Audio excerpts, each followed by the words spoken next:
that's the most satisfying thing in the world. Walking in here on a daily basis to sit down and bring someone's dream, sometimes stuff that they've dreamt of for decades, and has never seen the light of day, and they finally get it out of them. I find that it's extremely rewarding to be a part of that process. Hi, I'm Sean Daly. I'm the owner, engineer, and primary catalyst for the MowHawk Studio. When you listen to a song on the radio, or if you listen to a song that comes out of here, the public doesn't realize you might be listening to the 110th take. Then yeah, man, I'm good. Okay, go.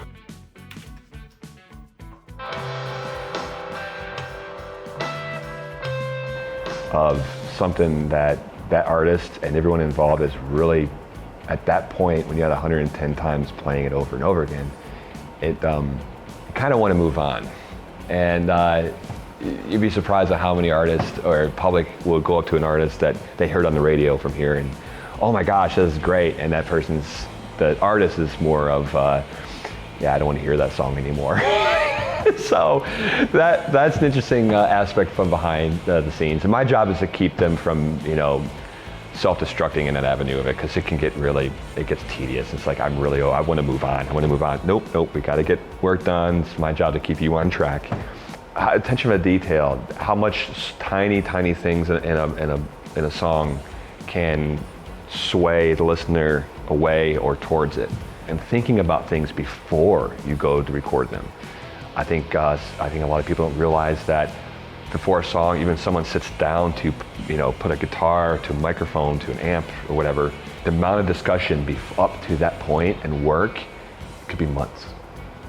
And that's where the success lies. And I think lately a lot of music's been losing that because it's about instant gratifications. It's about jumping in and really trying to make things happen quick. I think that method works when doing a take. Like, do the first take, it sounds amazing. That only sounds amazing on the first take because we spent 2 months crafting the song. There's so many places or so many people that have a laptop and a microphone and can do it themselves, and as did I. But I wanted something more than that. I wanted some place where if you walked in, you realize why you were here, not just what it is. This entire place was a turnkey church. It probably sat empty for about 4 years. I mean, all the church pews were behind me. It literally set up for church service. The altar was here. There was 2.5 tons of red carpet on the floor we're sitting on right now that we got out, and we donated all the pews.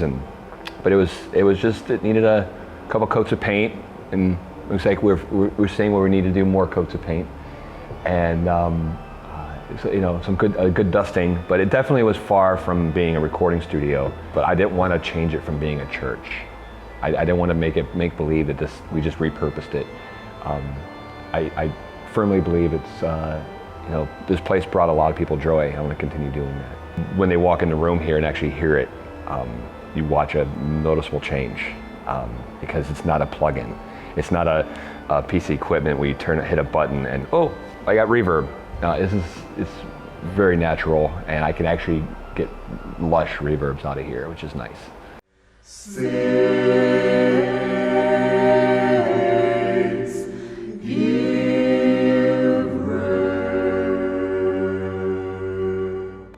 It's usually awe.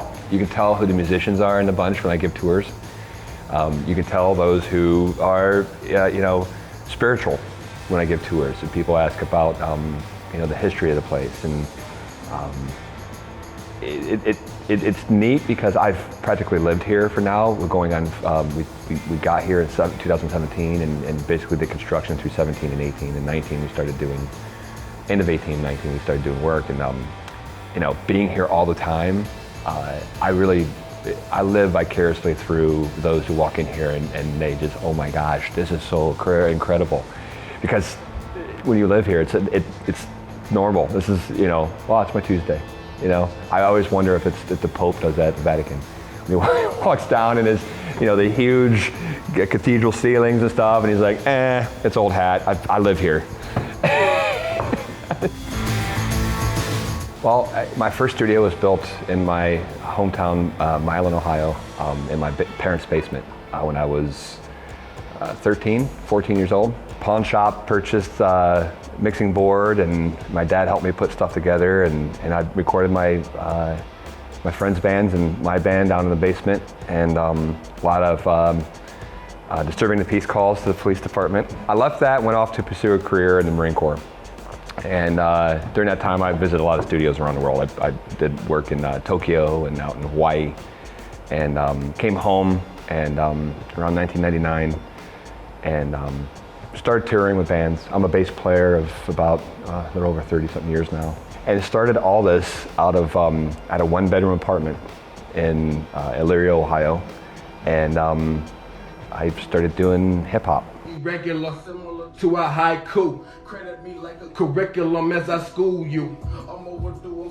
Found out about this place, and thought, go big or go home.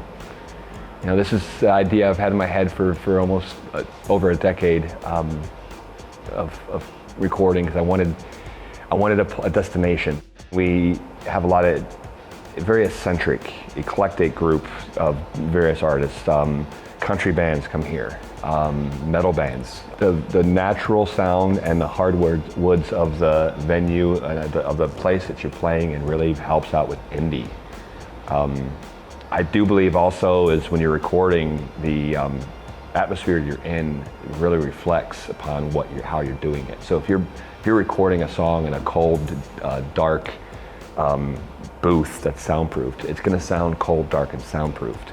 So I think a lot of artists love the fact that how I utilize a lot of old school techniques, and we really use the entire room. I don't think there's a genre I haven't touched yet in my 20 years of recording arts.